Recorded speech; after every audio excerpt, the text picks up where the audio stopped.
Kelionės ir naujagimiai gali skambėti kaip misija neįmanoma, tačiau pasirodo, jos gali būti paprastos.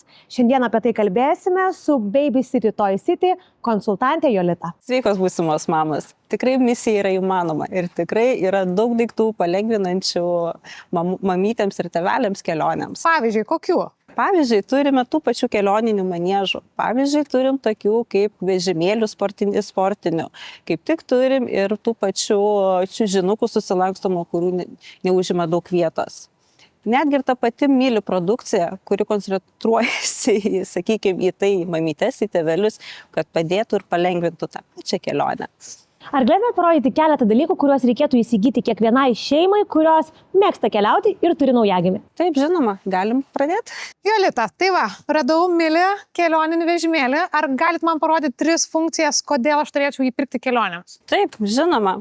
Žiūrėkit, puikus iš tikrųjų yra stogelis, kuris uždengia vaikučiai nuo saulės. Puikus atsilenkimas yra, miegojimo padėtėlės. Galima reguliuotis padėtėlę. Galima po truputėlį statesnę, gulstesnę. Galim pasisodinti ir važinėtis su vaikučiu. Puikiai susilanksto.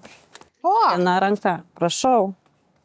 Kad nereikėtų nešti, galime ir vežtis mes jį, kad mums būtų patogu kelioniai.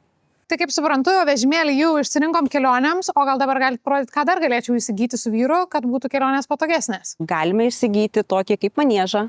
Ok, einam pasižiūrėti maniežą. Tai turime maniežą, kuris yra labai patogus iš tikrųjų. Jeigu kažkur ir keliaujam, tą pačią, jeigu ir į viešbutį kažkur susisakom ir, sakykime, ten nėra tam viešbutį tokios kaip lovytės naujagimiams, ne? Sakykime, išvažiuojam į Palangą, kažkur į Šventą ir tuose nameliuose nėra, sakykime, lovyčių, jį mums nepasiūlo to. Mes puikiai tai galim įsigyti ir puikiai galim ją panaudoti kaip lovytę. Gali būti ir 1 aukšto, gali būti 2 aukštų ir iš tikrųjų labai kompaktiška, mažytė, mes greitai tiesiog įsisklaidom ir gaunam štai tokią standartinę lovą, 1,20 m × 60 m.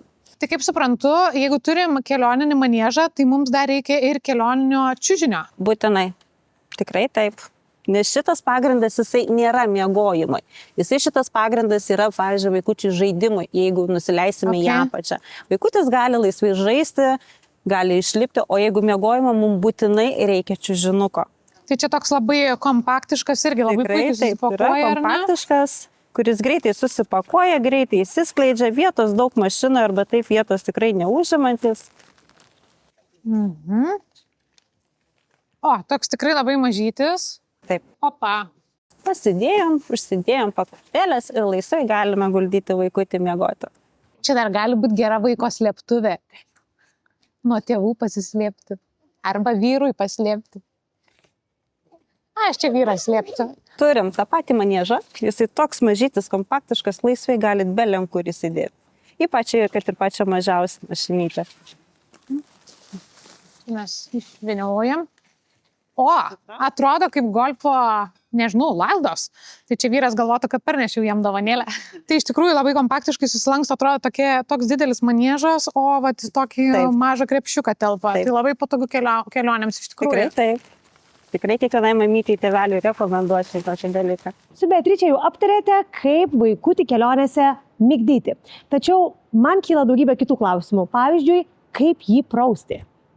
Puikiai mintis iš tikrųjų. Puikus klausimas. Turime labai nuostabią Miliform produkcijos vonelę, kuri yra mažytė, tikrai kompaktiškai, daug vietos neužimanti.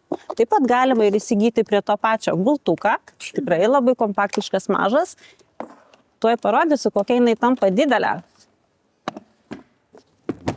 Opa, ir mes turim didelę vonelę, kai galime maudyti vaikutį. Įdedame gultuką, prašau. Iki kokio amžiaus aš galiu naudoti tokią vonelę vaikutį? Tokią vonelę vėlgi galima iki 2, iki 3 metukų. Gerai, šitą būtinai reikės įsigyti. Ir aš, žinokit, labai noriu būti tokia jau maksimaliai organizuota mama, tokia su gyvenime, bandysiu būti tokia ir mama. Tai ar yra dar kažkas, ką man reikėtų galbūt įsigyti? Dar tokia mažytė smulkmenėlė. Tai aš jums parodysiu. Tai yra Mili produkcijos labai švelnus vokelis, kuri dedasi į automobilinę kėdutę galite dėti. Galite dėti ir į vežimėlį.